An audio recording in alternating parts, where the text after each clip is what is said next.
కొంతమంది పేదవారు రాలిపడినటువంటి ఈ ఖర్జూర పండ్లు ఏరుకొని వాటిని వారు ఆహారముగా తింటారు.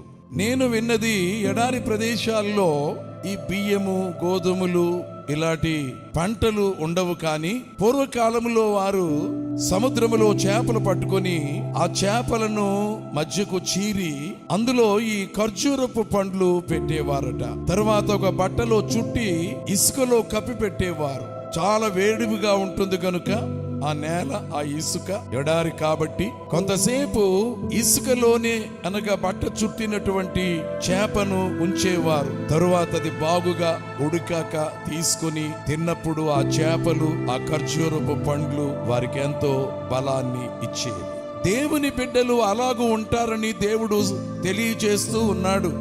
మన జీవితంలో ఎడారి, ఏమీ లేని స్థితి, నిస్సహాయ స్థితి, అన్నీ పోగొట్టుకున్నటువంటి స్థితి, ఖాళీ చేతులు, ఏమీ లేదు అనేటువంటి వేదన, ఏమీ లేకపోవడం అంటే నేనెలా బ్రతకాలి అనేటువంటి భయముతో ఉన్న వారిని కూడా దేవుడు బలవంతులుగా చేసేటట్లు ఆ నీతిమంతులను ఆయన ఏ విధముగా పోషిస్తాడు, ఆదుకుంటాడు, ఆశీర్వదిస్తాడు.